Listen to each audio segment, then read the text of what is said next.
Oh, it's already on.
Sure, it's on. I don't know who I'm talking to. Third party reference. Yes. Is it on? Is it on? Is it on? Oh, that would suck if it's not on. Is it on?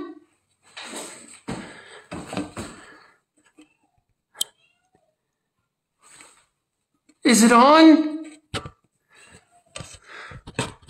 Is it on? Is it on? Do you want to continue? Yes. Yes, I do.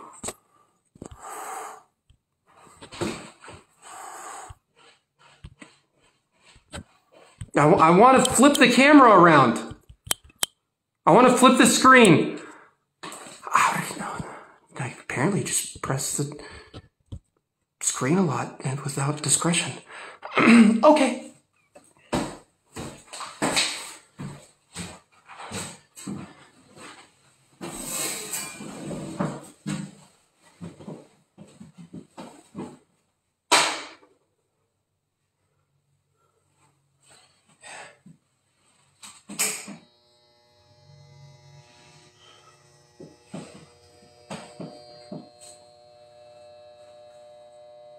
Hello everyone, and welcome to this episode of Bible Time.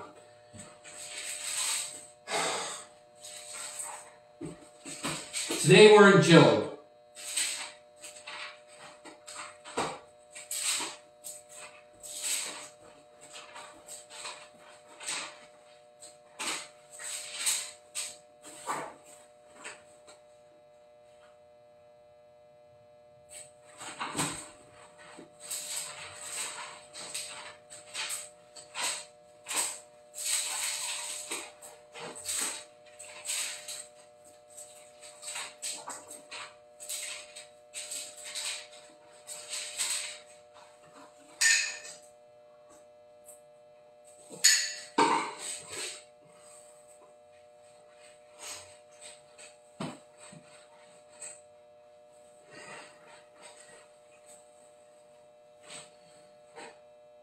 before we begin, I would like to talk about a book that I like.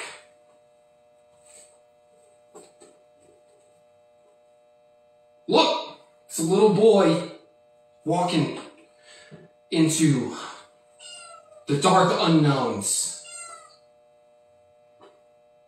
Hi, Diablo. And his name's Brock Heasley. And,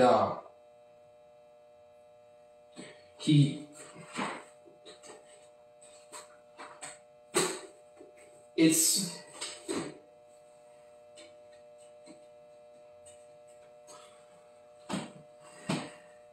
peace tea. Peace tea. I like peace tea too. I also drink peace tea. Peace. Not pee. So I'd like to talk about The Other Side of Fear by Brock Heasley. Stop. Woo! I'd like to talk about The Other Side of Fear by Brock Heasley.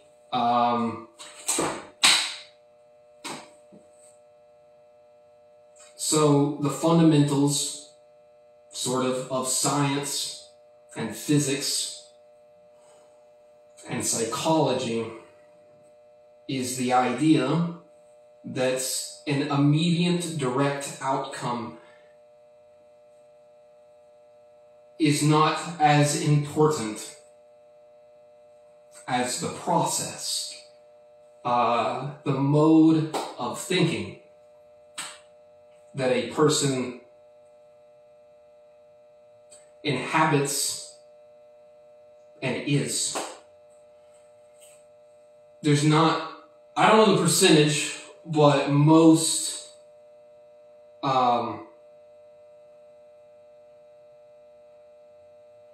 books are in third person and not first. Like that, by a majority. I remember hearing that. So I mean, with a first person narrative, if you don't get the narrative right, then you're screwed. Like if you're the wrong if you're the wrong person, then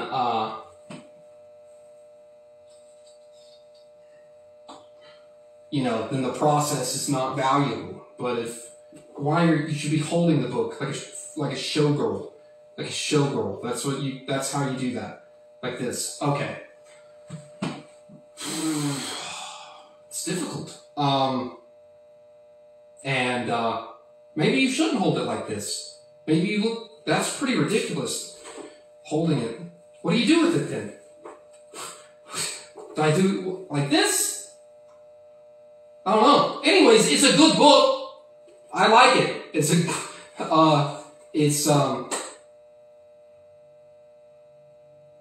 You read it and you think, this guy would make a good friend. Good process, good, funny. So just like Ebert and Rupert, give it two thumbs up. Minus Ebert and Rupert. Okay, all right. Anyways, The Other Side of Fear. Heaven. Goodness. Oh, okay. Go get it, because I like it. I like it. Okay. So, all right.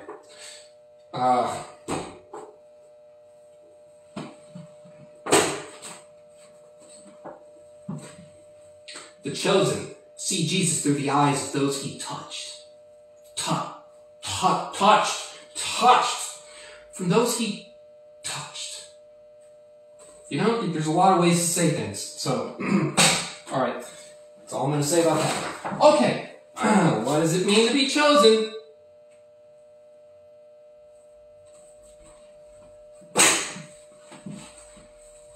You gotta watch the show. They're going to be doing it for a bit, and yeah, people are going to be invested.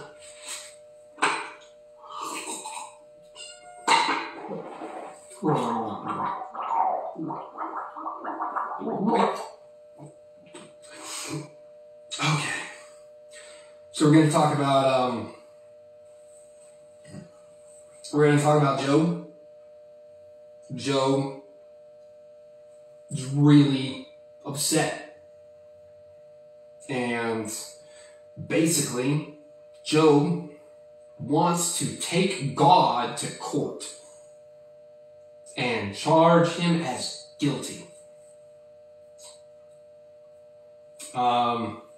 Which, you know, given the story structure, does play out like that. Job's right here. Jesus in the book is right here. The book of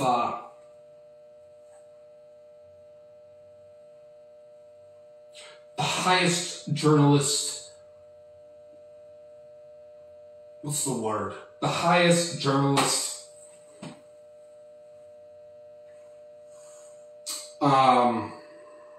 efforts. They're trying to hear God. You know, it's written by man, and do I think?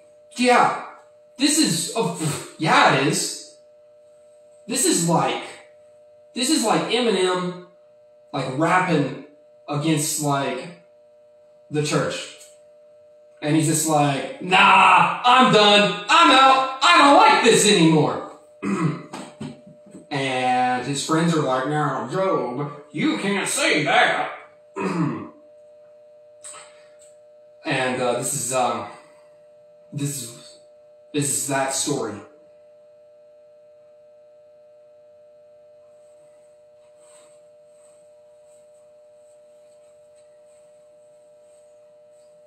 This should help with the shadows and possibly cast a better type of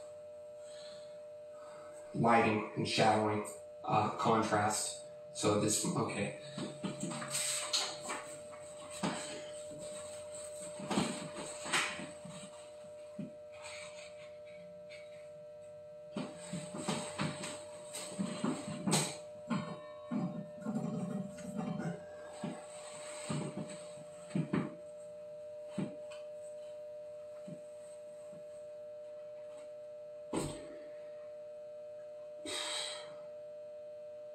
The story of Job in the Bible was the first story that I had ever read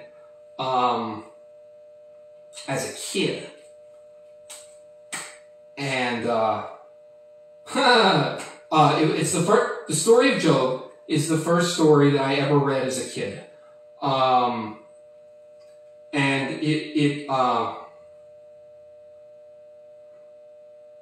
should that be the first story that children read? Probably not. But it was mine. So, my mother, as well as somewhat various people that I had known, growing up, suffered from the massive epidemic of what many people went through with prescription medication addiction at various points. And I was one of those kids. And so you saw, well, let's get this, hold on. So let me tell it in chronological order. My mother suffers more so and has suffered more so than basically most individuals that I've ever met.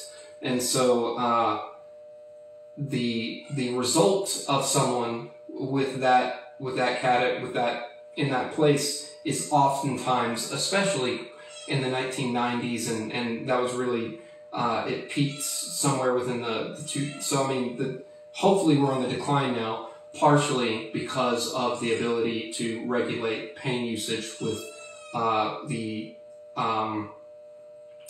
the psychological medicine known as THC. So things are on the up somewhat all over the world for that reason. And there's still people willing to abuse their occupation, the real reason of their occupation, and choose to fly gang symbols, making a mockery of war vets. And there's plenty of people that are willing to do that still, and hopefully there will be less, and we will learn what is appropriate and what is not.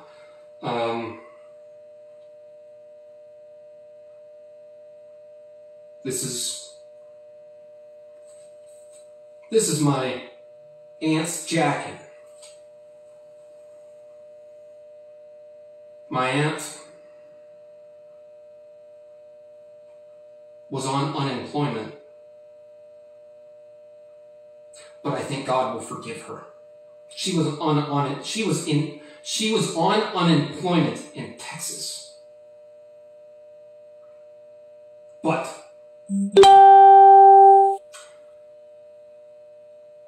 I forgive her. And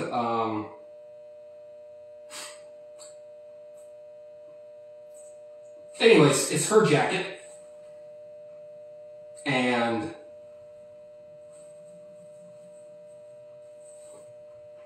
it's a good jacket. Thanks, Sherry. Thanks, Sherry. So I'm going to cut all of this into individual pieces. If you're watching this right now, why? I don't even want you to. Because I'm going to edit it later and have it how I want.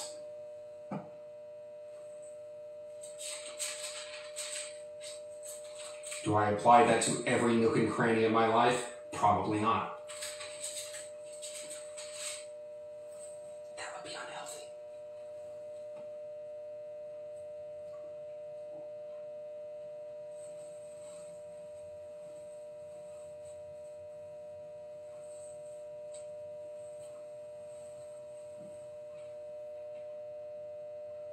And for whatever reason, the story of Job really stuck out to me. It was when I should have been enjoying things like, like my family going on vacation. I was thinking about the story of Job. My mind was always infatuated with this guy Job.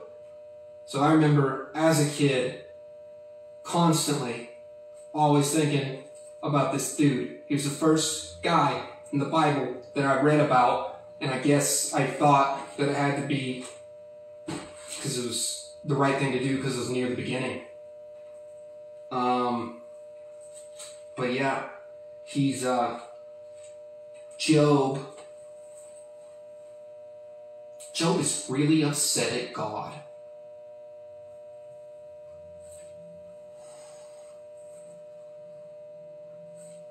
Like a tear. Because he's upset.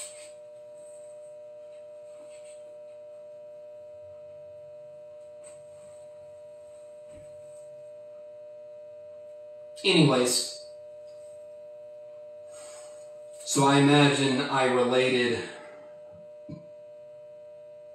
with the idea of pain and suffering from seeing my mother and all the things that she had with her body that was difficult.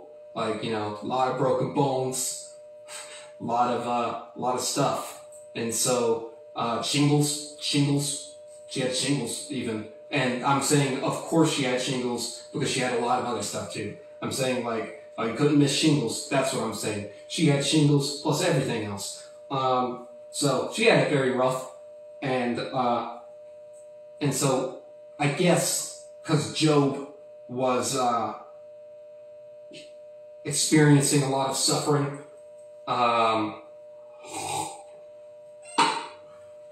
Anyways, let's get to it. We're gonna. Oh yeah, I forgot. We'll do it now. We'll cut it. We'll fix it. We'll go back and fix it. So The Chosen? No, you do it at the end of the video. You do it at the end of the video. And I have no idea what time it is. I have no idea what time it is, but I think we're gonna make it but we're gonna make it in time. We have to make it in time for tonight's live stream of The Chosen. See Jesus through the eyes of those he touched.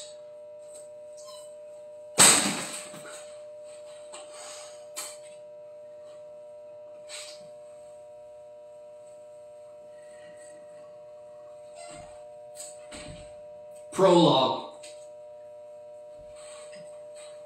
In the land of Uz, there was a man whose name was Job. This man was blameless and upright. He feared God and shunned evil.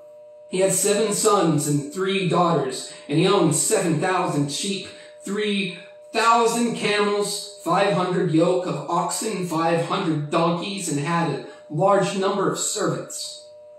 He was the greatest man among all the people of the East. His sons used to hold feasts in their homes on their birthdays, and they would invite their 3 sisters to eat and drink with them. When a period of feasting had run its course, Job would make arrangements for them to be purified. Early in the morning, he would sacrifice a burnt offering for each of them, thinking, perhaps my children have sinned and cursed God in their hearts.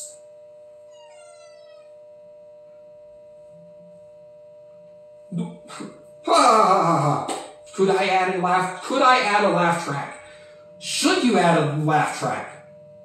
Should I add a laugh track?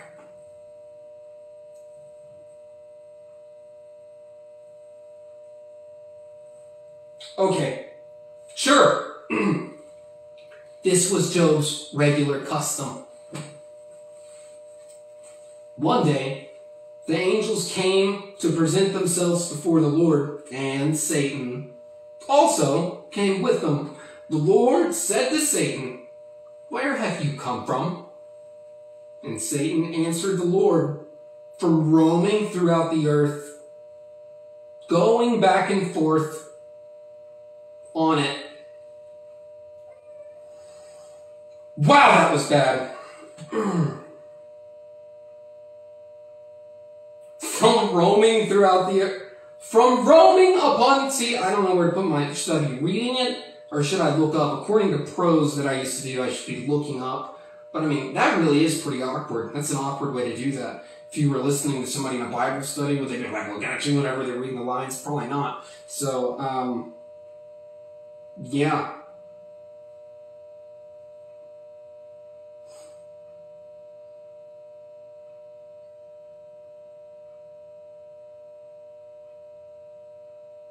From roaming throughout the earth, going back and forth on it. Then the Lord said to Satan, "Have you considered my servant Job? There is no one on earth like him. He is blameless and upright, a man who fears God and shuns evil. Does Job fear God for nothing?" Satan replied, "Have you put not a hedge around him and his household and everything he has? You bless the works of his hands, so that his flocks and herds are spread throughout the land, and you stretch your hand and strike everything he has. And he will surely curse you to your face." And the Lord said to Satan, "Very well, then everything he has is in your power. But on the man himself, do not lay a finger." Then Satan went out from his presence of the Lord. One day, when Job's sons and daughters were feasting and drinking wine at the oldest brother's house, a messenger came to Job and said, "The oxen were plowing and the donkeys were grazing nearby, and the Sabaeans attacked and made off with them. They put the servants to the sword, and I am the only one who has escaped to tell you. While he was still speaking, another messenger came and said, "The fire of God fell from heavens and burned up the sheep and the servants. I am the only one who escaped to tell you." While he was still speaking, another messenger came and said, "The Chaldeans formed raiding parties and swooped down on your camels and made off with them. They put the servants to the sword, and I am the only one who escaped to tell you."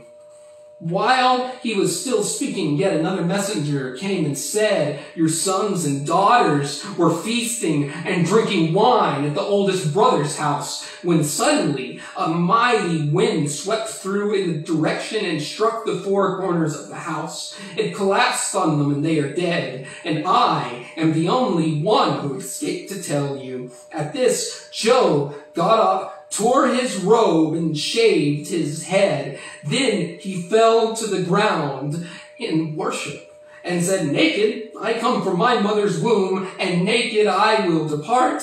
The Lord gave, and the Lord has taken away. May the name of the Lord be praised." In all this, Jacob did not sin by charging God with the wrongdoing. 2. On another day, the angels came to present themselves before the Lord, and Satan came with them to present himself before him. And the Lord said to Satan, "Where have you come from?" Satan answered the Lord, "From roaming throughout the earth, going back and forth on it." Then the Lord said to Satan, "Have you considered my servant Job? There is no one on earth like him. He is blameless and upright, a man who fears God and shuns evil. He still maintains his integrity.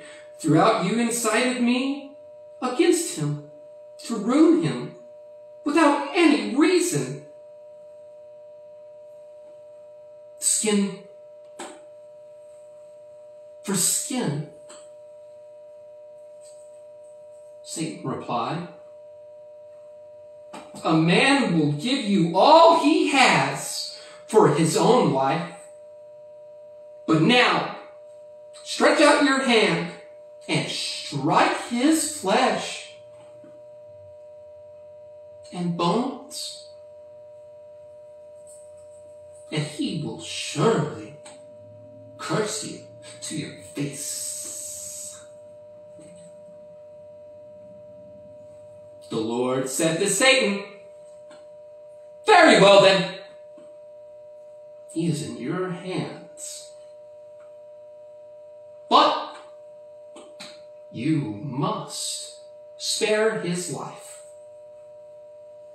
So Satan went out from the presence of the Lord and afflicted Job with painful sores, from the soles of his feet to the crown of his head. For Jacob took a piece of broken pottery and scraped himself with it as he sat among the ashes. His wife said to him, "Are you still maintaining your integrity? Curse God and die." He replied,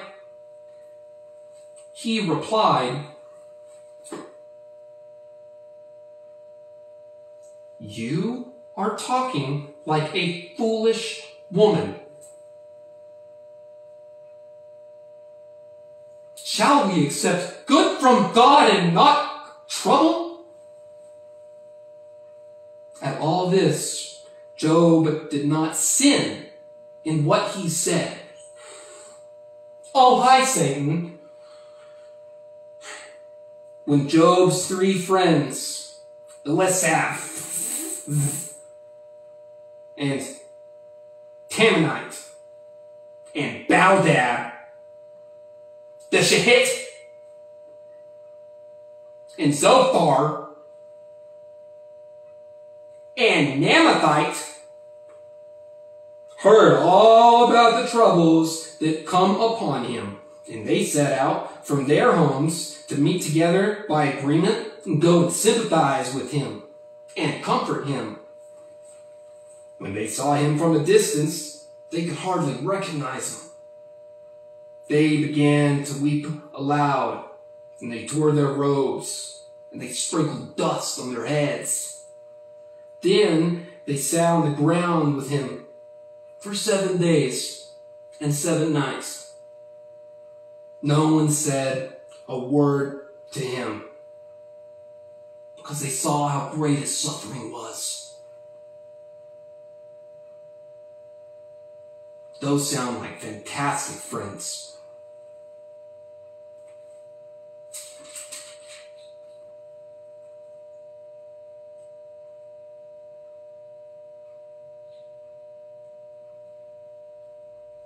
However, as we come to find out, they may not be giving the very best advice.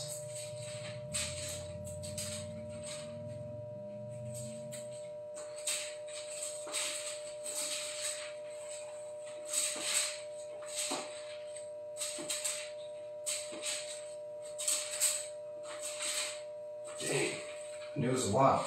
It's a big story. All right.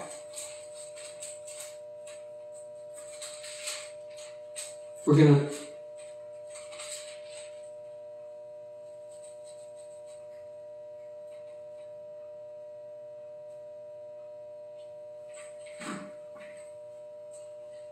This is Eliphaz speaking. Then Eliphite, the Temanite, replied, "If someone ventures a word with you, will you be impatient? Because who can keep from speaking?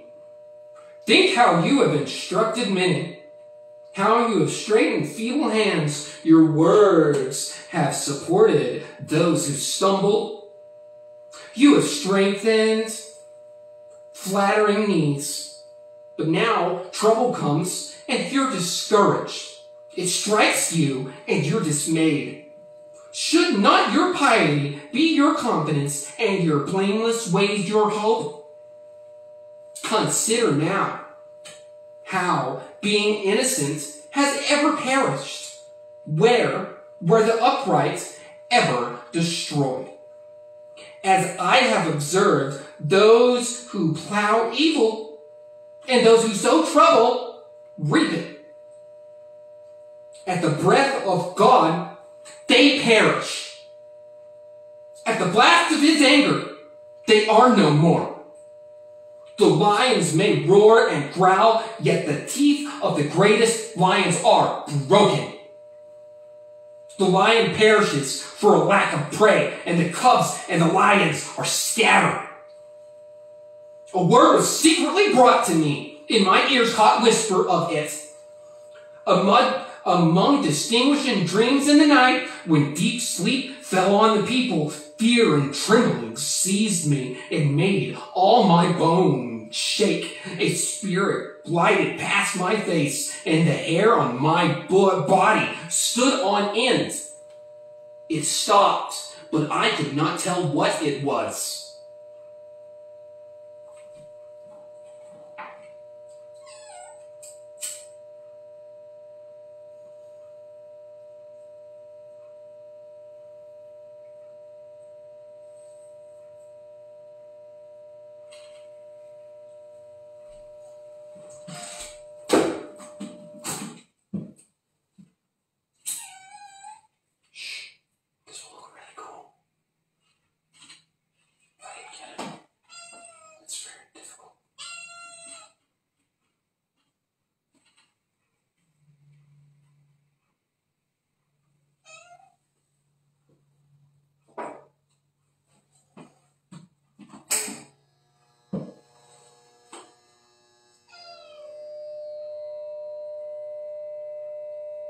A form stood before my eyes.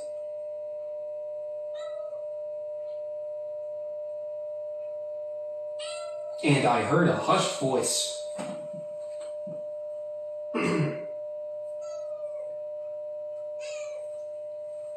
Can a mortal be more righteous than God? Can a strong man be more pure than his Maker? If God places no trust in his servants, if he charges his angels with error, how much more those who live in houses of clay, whose foundations are in the dust, who are crushed more readily than a moth. Between dark and dusk, they are broken into pieces, unnoticed and perish forever. Good gosh. Are not the cords on their tents pulled up so that they die without wisdom? Shut up, Diablo! Please stop that. Please stop meowing. Diablo! Stop! Please stop meowing, Diablo. Diablo, please stop meowing.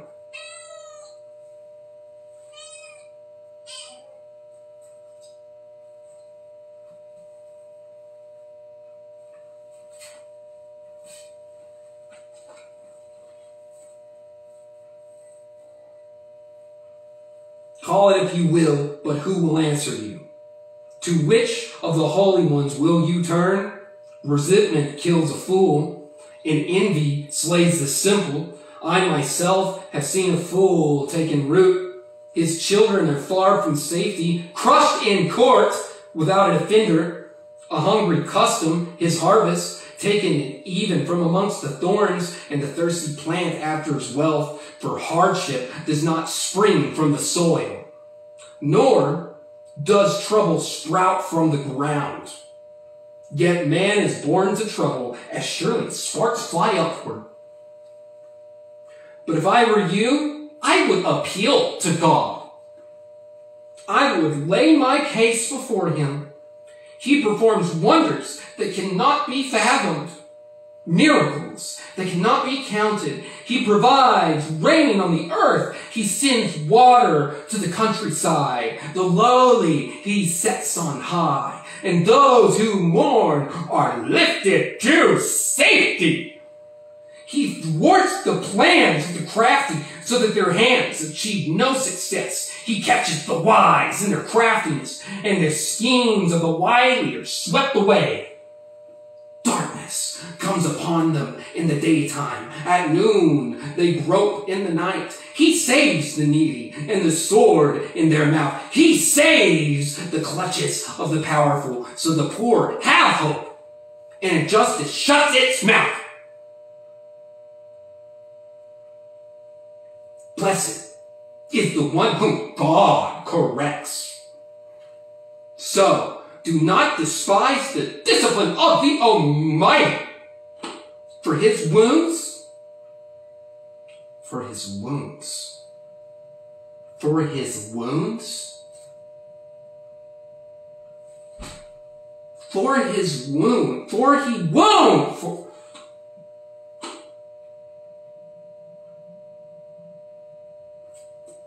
for he wounds. Oh. For he wounds. Damn. But he also binds up.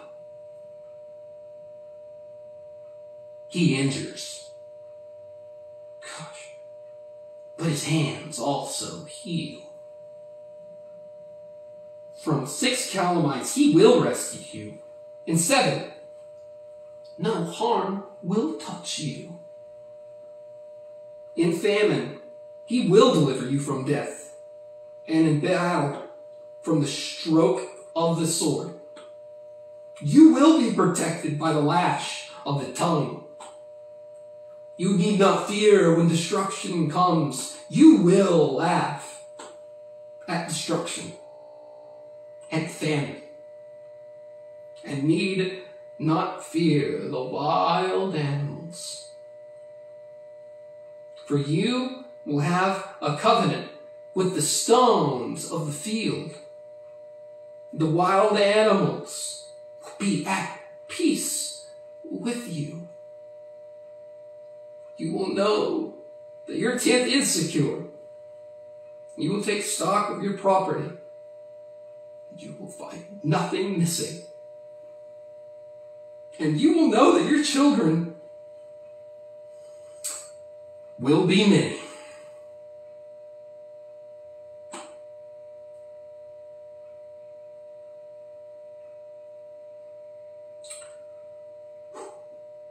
Okay.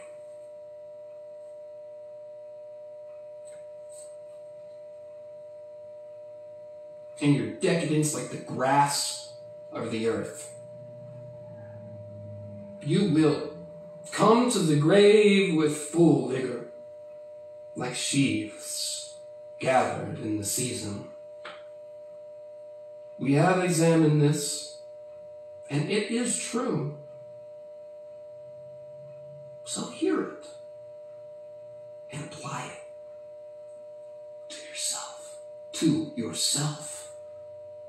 So hear it and apply it to yourself.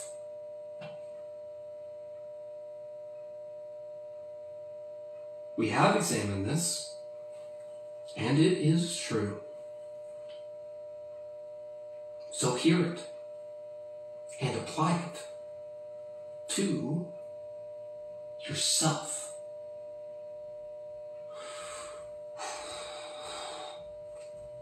Wow, is his friends giving him the best advice? Are they not giving him the best advice? Whoa, so much is going on. Big heavy dialogue here, big heavy dialogue there. Oh, problem solving. Oh, big ideas. Really big ideas. You know,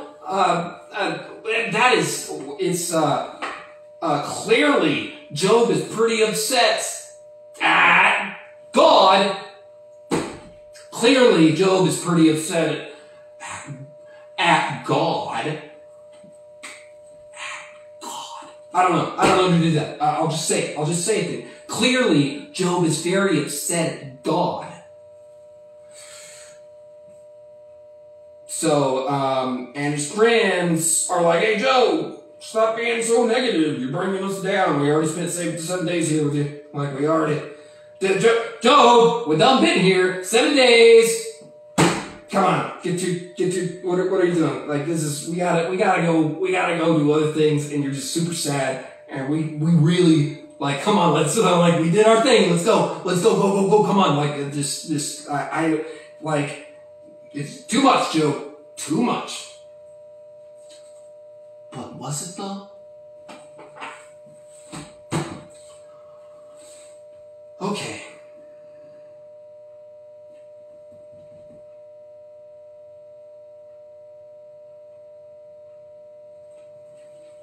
Should I do? Okay, I don't know what to do. I guess. Alright. Do that for sure. Tune in at 8 o'clock to watch Dallas Jenkins talk about The Chosen.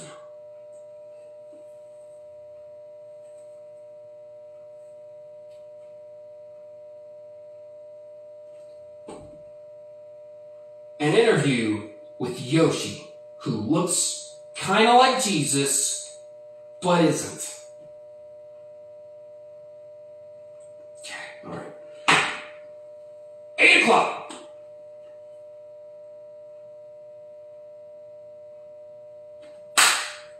Alright. Oh!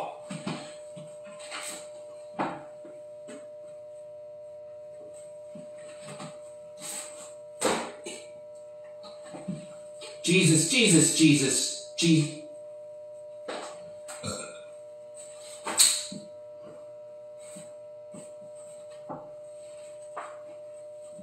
Goethe, clearly, they have hats.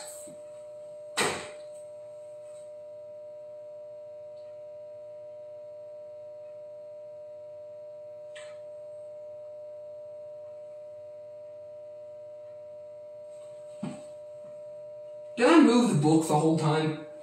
Did I have this book? Damn it, why did I do that? What an idiot. I had this on the ground. Damn it. Poo-poo? What? I don't know. Okay.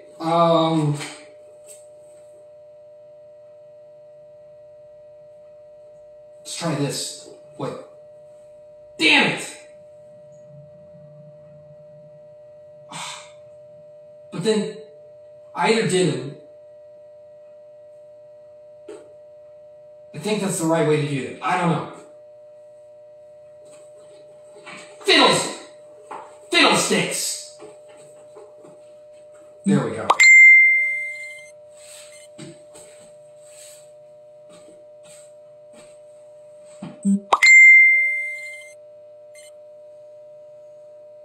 All right.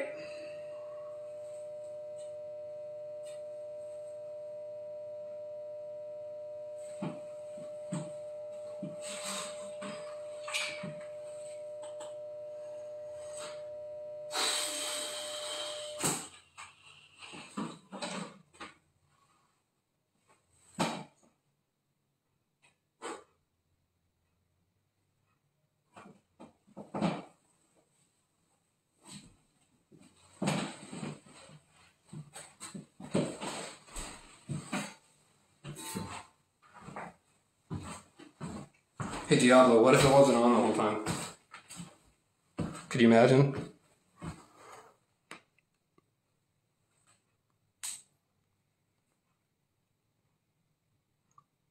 You're a smart kitty, Diablo. Appreciate that. Now it's just... I'm gonna redo... What time is it? What time is it? What time is it? Oh, 7:30. We're doing great. We'll just keep... What if I just went ahead and did the next episode? What if I just did the next episode, Diablo? Should I do that? Oh yeah, I'm having, yeah.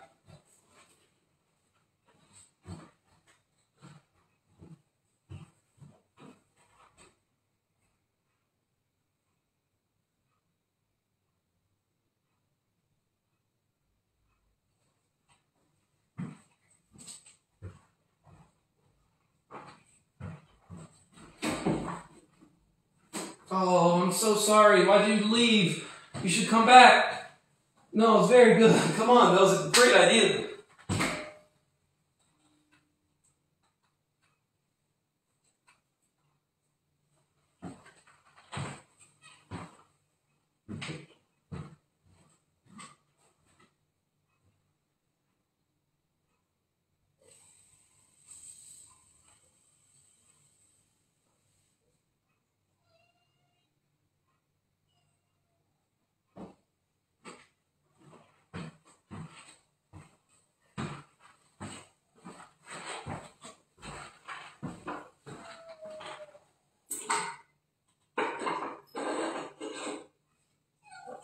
Yeah, come on.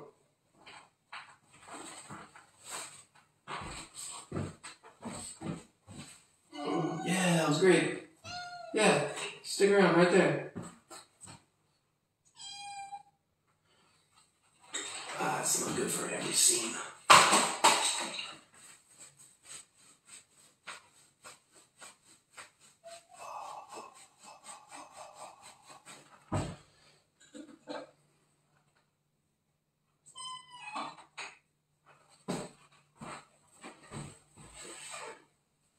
Alright.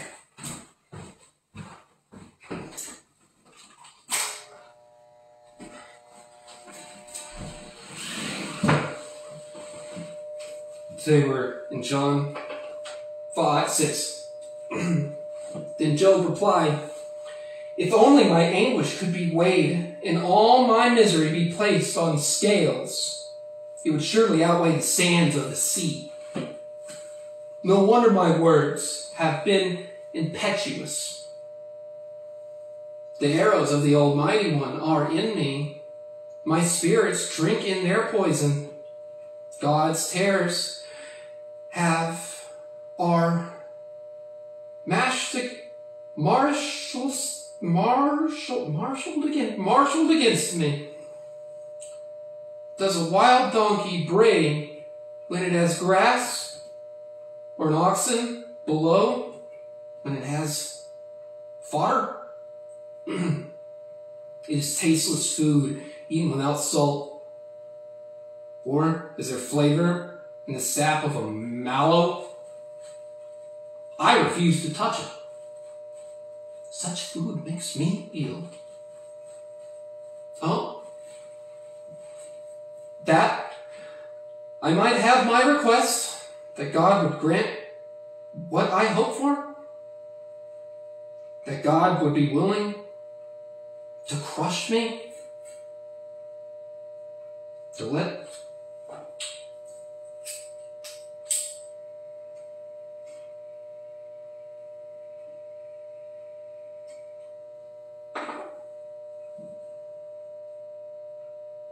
lost my place. To let loose his hand and cut off my life. Then I would have this consolation, my joy in unrelenting pain, that I have not denied the words of the Holy One. What strength do I have that I should still hope? What prospects that I should be patient? Do I have strength of stone? Is my flesh bronze? Do I have any power to help myself? Now that success has been driven from me, anyone who withholds kindness from a friend forsakes the Almighty. For my brothers are as undependable as intermittent streams, as the streams that overflow when darkened by thawing ice and swollen with melting snow, but that stop flowing in the dry season and in the heat vanish from their channels. Caravans turn aside from their routes and go off into the wasteland and perish.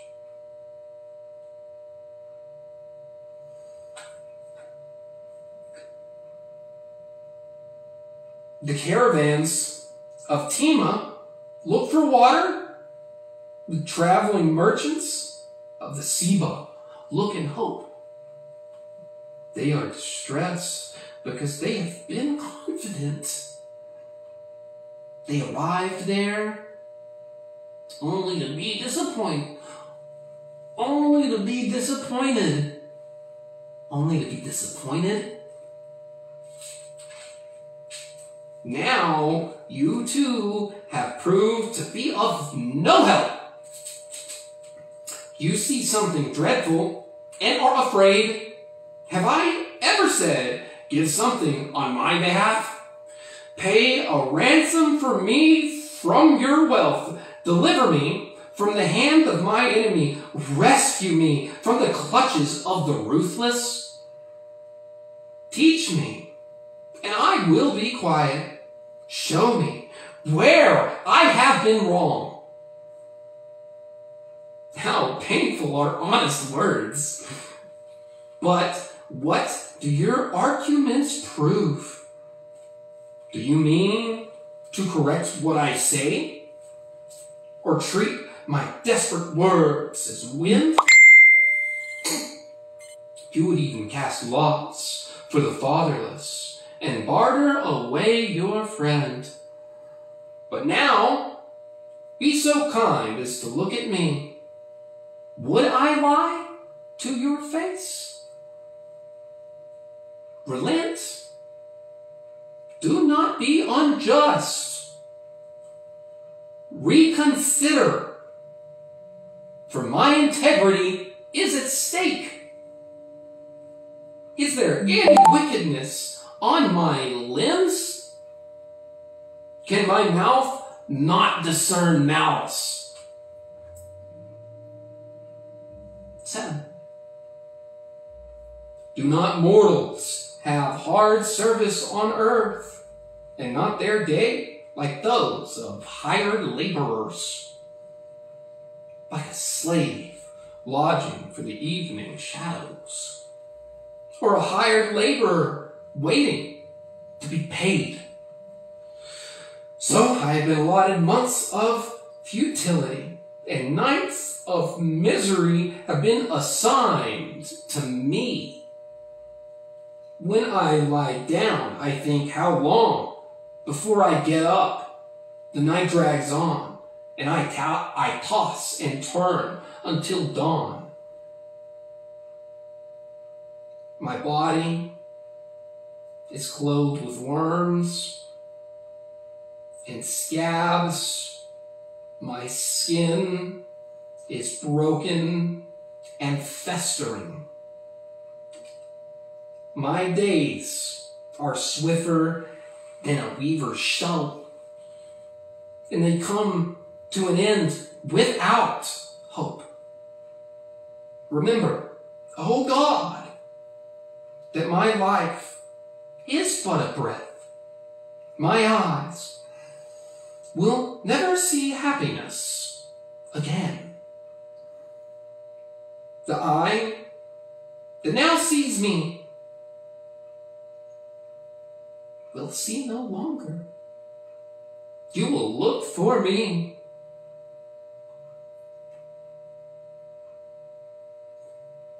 But I will be no more. As a cloud vanishes and is gone, so one who goes down to the grave and does not return, he will never come to his house again. His place will know him no more. Therefore, I will not keep silent. I will speak out in anguish of my spirit. I will complain in the bitterness of my soul. Am I the sea or a monster of the deep that you have to put me under guard? When I think my bed will comfort me and my couch will ease my complaint. Even when you frighten me with dreams and terrify me with visions, so that I prefer strangling and death rather than this body of mine. I despise my life. I would not live forever. Let me alone. My days have no meaning. What is mankind that you make so much of them, that you give them so much attention, that you examine them every morning and test them in every moment? You will never look away from me or let me alone even for an instant. If I have sinned, what have I done to you? You who sees everything that we do. Why have you made me your target? Have I become a burden to you? Why do you not pardon my offenses and forgive my sins? For I will soon lie down in the dust. You will search for me, but but I will be no more.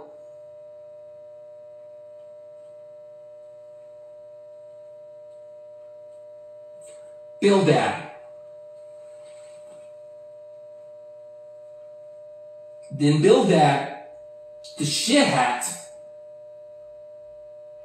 the Shuhit, then Bilhad, the Shuhit, replied, "How long will you say such things? Your words are a blustering wind. Does God pervert justice? Does the Almighty pervert what is right? When your children sinned against him, he gave them over to a penalty of their sins. But if you will seek God earnestly and plead with the Almighty, if you are pure and upright, even now, he will rouse himself on your behalf and restore you to your prosperous state. Your beginnings will seem humble, so prosperous will your future be. Ask the former generation and find out what their ancestors learned, for we were born only yesterday and know nothing. And our days on earth are but a shadow.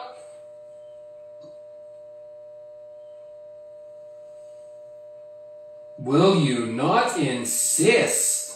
Will they not instruct you and tell you? Will they not bring forth words from their understanding?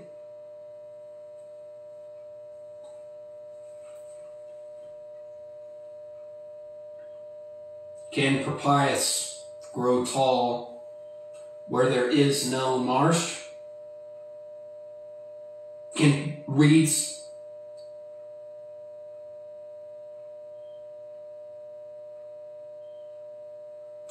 thrive without water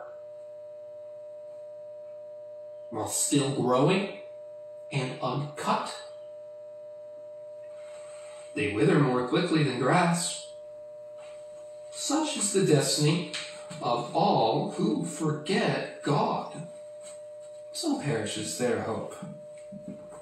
Of the godless, what they trust in is fragile.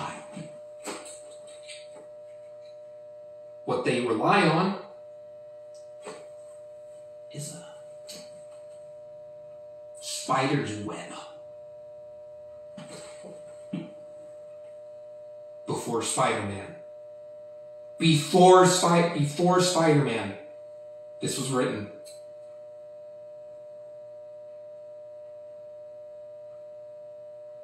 They lean on the web, but it gives way. They cling to it, but it doesn't hold. They are like a well-watered plant in the sunshine, spreading its shoots over the garden. It entwines its roots around a pile of rocks and looks for a place amongst the stones, but when it is torn away from its spot, and the place disowns it and says, "I never saw you," surely its life withers away. And from the soil, other plants grow. Surely, God does not reject one who is blameless or strengthen the hands of evildoers. Will he yet fill your mouth with laughter, in your lips with shouts of joy? Your enemies will be clothed in shame, and the tents of the wicked will be no more. Job replied, indeed,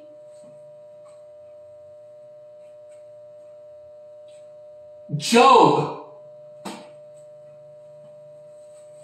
Then Job replied, indeed, I know that this is true, but how can mere mortals prove their innocence before God? Though they wished to dispute with him, they could not answer him one time out of 1,000. His wisdom is profound. His power is vast. Who has resisted him and come out unscathed? He has moved mountains without their knowing it and overturns them in his anger. He shakes the earth from its place and makes its pillars tremble. He speaks to the sun, and it does not shine. He speaks to the sun, and it does not. Damn. He seals off the light of the stars. He alone stretches out the heavens and threads on the waves of the sea. He is the maker of the bear of Orion. The Pleiades? The Pleiades. And their constellations of the south. He performs wonders that cannot be fathomed, miracles that cannot be counted. When he passes me, I cannot see him. When he goes by, I can't perceive him. If he snatches it away, who can stop him?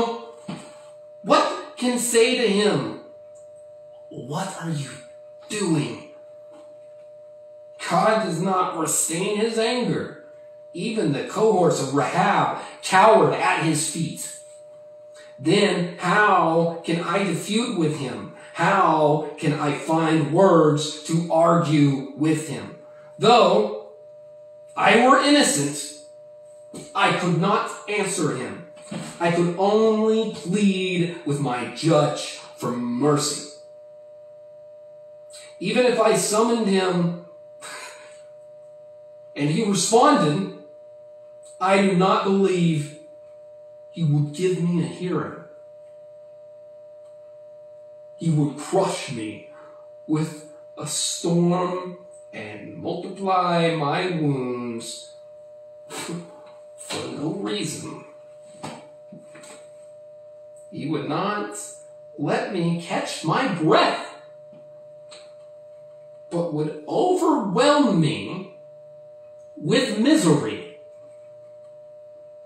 If it is a master of strength, he is almighty. And if it is a matter of justice, who can challenge him?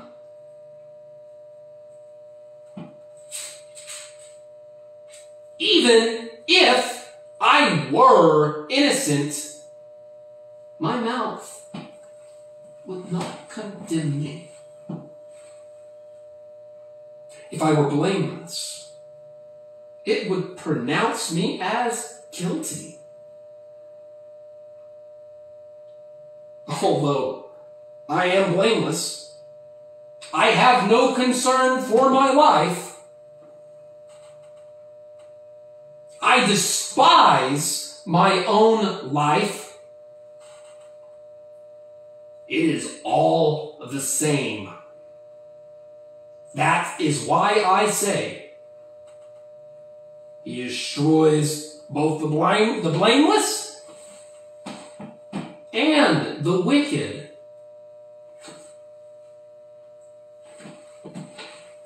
When a scourge brings sudden death, he mocks the despairs of the innocent.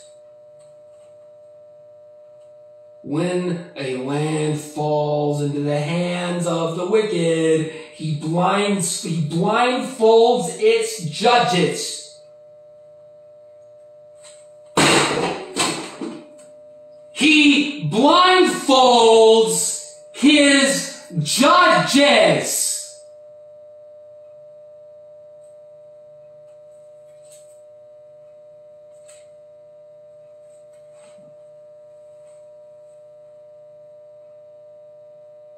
If it is not he, then who is it?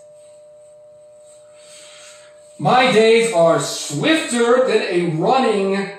They fly away without a glimpse of joy.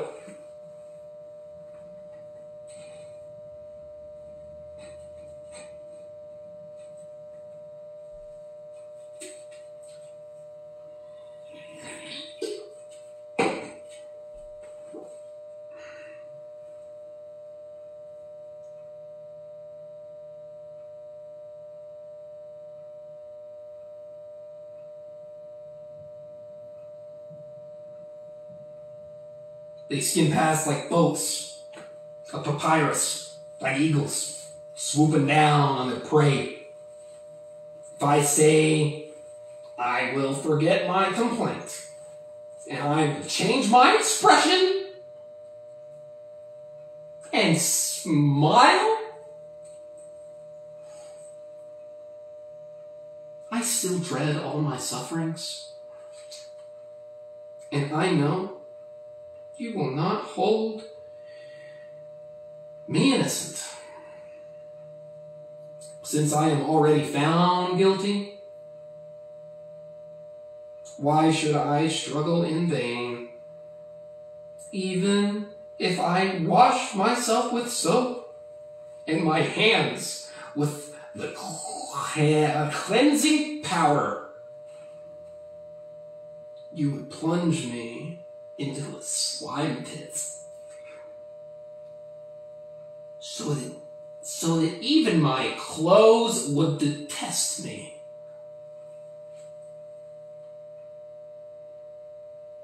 He's not a mere mortal like me, that I might answer to him.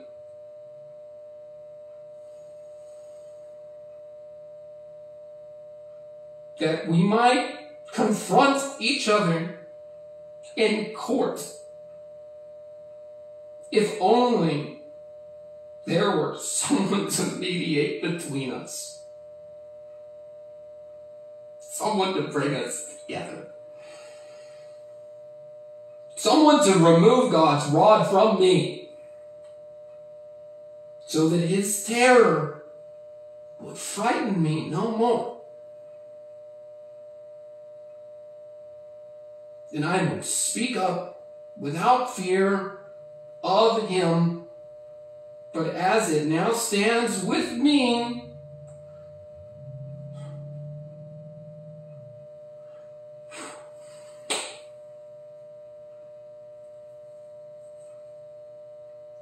I cannot.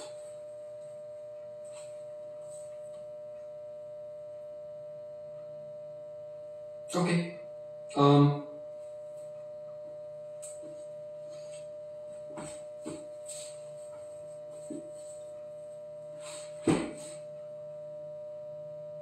Chosen, 8 o'clock. You can see there.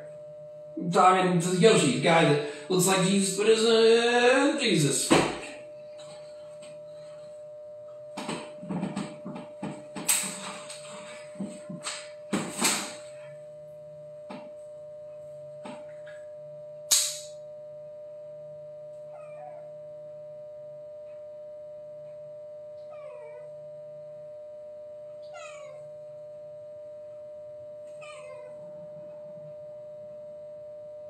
See you soon. Go watch the thing.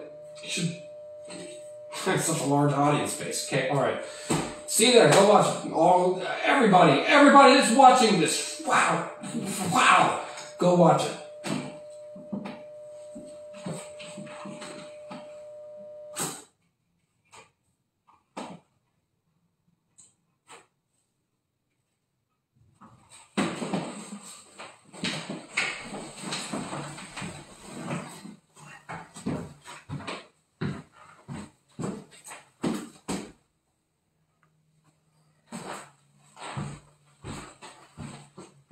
What if it wasn't recording the whole time? Could you imagine? Man, I hope that recorded.